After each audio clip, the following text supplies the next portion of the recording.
এক আল্লাহর হুকুম মানো, এক আল্লাহর গোলামি করো, আল্লাহর আইন মানো, আল্লাহর বিধান মানো।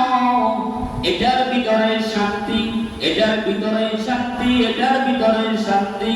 আল্লাহর আইন ছাড়া, আল্লাহর বিধান ছাড়া আর অন্য কোন পথে, অন্য কোন মতে, অন্য কোন রাস্তায়, আর অন্য কোন রাস্তায় নাজাতের কোন উপায় নাই।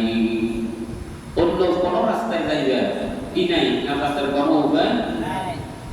হযরত নূহ আলাইহিস সালাতু ওয়াস সালামের কওমের লোকেরা আল্লাহর নবী ও আল্লাহর নবী নূহ আলাইহিস সালাতু ওয়াস সালামকে এত মারা মারতো, এত নির্যাতন করতো, এত অত্যাচার করতো।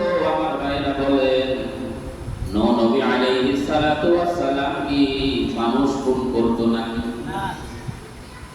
কি কর? মানুষের বাড়িতে ফেলা দিছে না। নবীরা কি মানুষকে কষ্ট দিছে? না। কিন্তু 950 বছর পর্যন্ত হযরত নূহ আলাইহিস সালাতু ওয়াস সালাম মানুষদেরকে দাওয়াত দিল।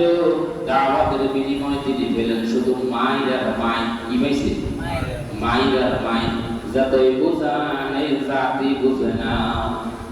এই জাতি বুঝতে রাজি নাই। তার কারণ হচ্ছে তাদের স্বার্থ আছে।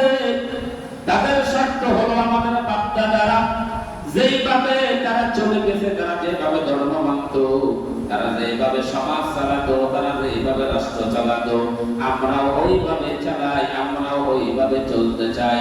আমরা যদি নূহ নবীর কথা যদি মানতে যাই, আমরা যদি আল্লাহর হুকুম মানতে যাই, তাহলে আমাদের ধর্মও যাবে, আমাদের ক্ষমতাও চলে যাবে।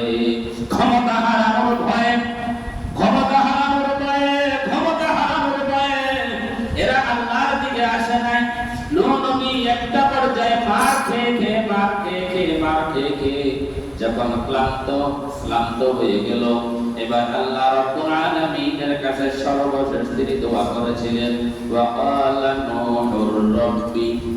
বলেন আমার সাথে, তিনি বলতেছিলেন, নূহ নবী বলতেছেন, ওয়া ক্বালা, তিনি বলতেছেন, নূহুর রাব্বি, রব্বি বলেন, রব্বি লা তাযার আলাল আরদি মিনাল কাফিরিনা দাইয়ারা। নূহ নবী আল্লাহর কাছে বলেছেন সর্বশেষ মার খেয়ে পিঠটা যখন দেয়ালে ঠেকে গেল, সাহায্যকারীও কেউ নাই। মনে হয় সাহায্যকারী কেউ নাই, সহযোগিতা করার মতো কেউ নাই, আশ্রয় দেওয়ার কেউ নাই।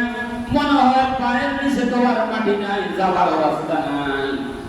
এবার নিরুপায় হয়ে অসহায়ের মতো আল্লাহর কাছে দোয়া করেছেন, ওয়া ক্বালা নূহুর রাব্বি লা তাযার আলাল আরদি মিনাল কাফিরিনা দাইয়ারা। আয় আল্লাহ রাব্বুল আলামিন, আয় আল্লাহ, এই জাতি, এই কওম তো আমার কথা শুনে না আল্লাহ, এই কওম তো আমার কথা শুনে না আল্লাহ, এই কওম তো আমার কথা শুনে না আল্লাহ। আল্লাহ রব্বি বলতেছে লা তাযার আলাল আরদি। আল্লাহ এবার আপনি তাদেরকে ধরেন, আল্লাহ এবার আপনি তাদেরকে ধরেন, আল্লাহ এবার আপনি তাদেরকে ধরেন। লা তাযার আলাল আরদি, তাদের জন্য এই জমিনের 1 ইঞ্চি মাটিও আল্লাহ আপনি ছেড়ে দিয়েন না। এই জমিনটাকে আল্লাহ এবার তাদের জন্য হারাম করে দেন। আল্লাহু আকবার। সকলে বলেন আমিন। আমিন। নবী দোয়া করেছেন আল্লাহর কাছে, আল্লাহ এই জালিমদের জন্য জমিনের 1 ইঞ্চি মাটিও ছেড়ে দিবেন না। আল্লাহ রাব্বুল আলামিন নূহ নবীর দোয়াকে কবুল করেছেন নূহ নবীর দোয়াকে। এরপরে আল্লাহ রাব্বুল আলামিন বলেছেন, ও নূহ, এবার আপনি একটা কিস্তি বানান, একটা লঞ্চ বানান, জাহাজ বানান, বানাই আপনি আপনার অনুসারীদেরকে নিয়ে সেখানে ওঠেন। মহাফ্লাবন আসতেছে, এরপরে এই জাতিকে আমি ডুবাইয়া নাস্তে নাবুদ করে জমিন থেকে বিদায় করব। করছে না কথা? করছে না কথা? হ্যাঁ। অল্প কয়েকজন ওনার অনুসারী, ওনার দাওয়াতে 950 বছর পর্যন্ত দাওয়াত দিয়া ওনার উম্মতের সংখ্যা 80-82 জন। কত জন?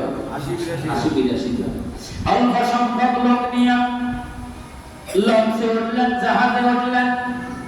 আমার ভাইরা, আল্লাহ রাব্বুল আলামিন হুকুমে, আল্লাহ রাব্বুল আলামিনের হুকুমে, আল্লাহ রাব্বুল আলামিনের হুকুমে মহাপ্লাবন যখন শুরু হয়ে গেছে, নূহ নবীর ছেলে পর্যন্ত নূহ নবীর ডাকে সাড়া দেয় নাই। দিছি না, দেখেন না।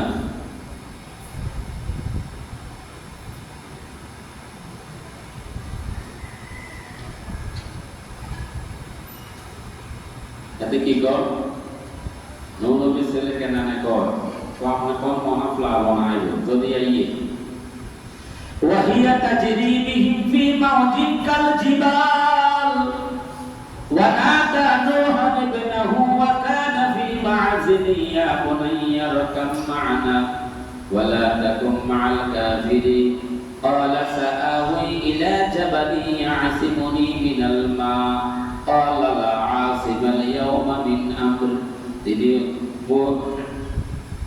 নূহ নবীর ছেলে কয়, আব্বা যদি মহাপ্লাবন যদি আসে তাহলে আমি ওই পাহাড়ের চূড়ায় এসে আমি আশ্রয় নেব, আমার কিছু হবে না। তাদের কিছু হয়েছে না? হয় না? তাদের টোয়াই হয়েছে না? এ আল্লাহ আইজাব আছে না নাই? প্লাবন যখন শুরু হয়ে গেল, শুধুমাত্র পাহাড় নয়, যত উপর স্তম্ভ ছিল, যত উঁচু উঁচু জায়গা ছিল, সবগুলোর উপরে আমার আল্লাহ পানিকে প্রবাহিত করেছেন। সব পানির নিচে একমাত্র নূহ আলাইহিস সালাতু ওয়াস সালাম তিনি তার কিস্তিটা নিয়ে বিসমিল্লাহি মাজরিহা, বল বিসমিল্লাহি মাজরিহা ওয়া মুরসাহা ইন্না রাব্বি লাগফুরুর রহিম। তিনি একমাত্র আল্লাহর নামে, তিনি আল্লাহর নামে ওনার অনুসারীদেরকে নিয়ে তিনি এবার চলতেছেন। ওয়াহিয়া তাজরি বিহিম ফি মাউজিন কাল জিবাল ওয়া নাদা নূহুন ইবনাহু ওয়া কানা ফি মা'সিলি ইয়া বুনাইয়া রাকাব মা'না ওয়া লা তাকুম মা'আল কাফিরিন। আল্লাহু আকবার। তো তিনি ওনার অনুসারীদেরকে নিয়ে আল্লাহর নামে লঞ্চে যাত্রা করলেন, কিস্তিতে উঠলেন, তিনি এবার যাত্রা করলেন। তামাম পৃথিবীটা পানির নিচে, থই থই পানির নিচে। আল্লাহু আকবার। তাফসীর ইবনে কাসিরের ভিতরে একজন মহিলার ঘটনা লিখেছে। ওই মহিলাটা নূহ নবীর উপরে ঈমান আনে নাই, ওনার সাথে যায় নাই। তার ছোট্ট একটা বাচ্চা ছিল। পানি যখন মহাপ্লাবন আসতেছিল, পানি যখন আসতেছে, তিনি যখন আস্তে আস্তে বাচ্চাটাকে উপরের দিকে করতেছে, পানি বাড়তেছে, বাচ্চাটাকে উপরের দিকে করতেছে। একটা সময় দেখলো বাচ্চাকে আর রাখা যায় না, এবার তিনি পাহাড়ের উপর আশ্রয় দিলেন। পাহাড়ের উপরে ওঠে, এরপরে যখন দেখলেন পানি বাড়তেছে, পানি বাড়তেছে, বাচ্চাটাকে করে নিয়ে বাচ্চাকে বাঁচানোর চেষ্টা করলো। উঠাইতে উঠাইতে হাত দিয়ে বাচ্চাটাকে উপরের দিকে উঠাইলো। এরপরে যখন দেখলেন তার নাক পর্যন্ত পানি চলে আসলো, বাঁচার কোনো উপায় নাই। যে মা, গর্ভধারিণী মা, নিজের জীবন দিয়ে বলেও বাচ্চাটাকে, সন্তানকে বাঁচাইতে চায়।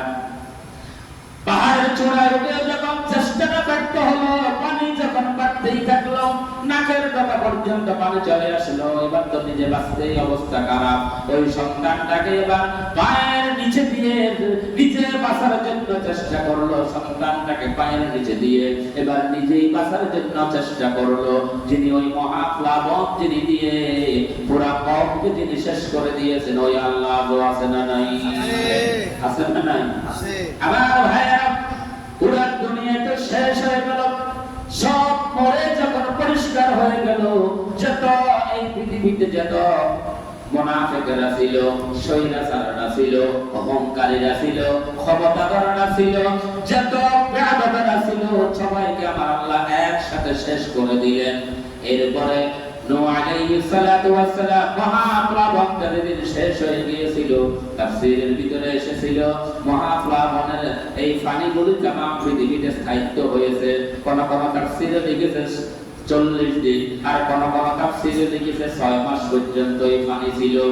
আমার ভাইরা, 6 মাস পরে যখন মহাপ্লাবনের পানিগুলি নেমে গিয়েছিল, যেদিন নূহ নবী আলাইহিস সালাতু ওয়াস সালামের ওই কিস্তিটা যেদিন যদি পাহাড়ের কিনারায় গিয়ে ভিড়লো আর মানুষগুলি আবার জমিনে আসলো, ওই দিনটাও ছিল মুহররমের 10 তারিখ, আশুরার দিন। সুবহানাল্লাহ। আমার আল্লাহ বেয়াদবদেরকে কিভাবে শিক্ষা দিত, এটা আমার আল্লাহ ভালোভাবে জানেন। কি করে আল্লাহ জানে কি জানেন? জানেন। আমার ভাইয়েরা, আমার বাবাজিরা, যে 10 জন নবীকে আমার আল্লাহ সম্মানিত করেছে তার ভিতরে নৌ নবী, তার ভিতরে নৌ নবী। এই মুহররমের 10 তারিখ আশুরার দিনে আল্লাহ পাক এই জালিমদের হাত থেকে ওনাকে হেফাজত করেছে। সুবহানাল্লাহ। এরপরে আমার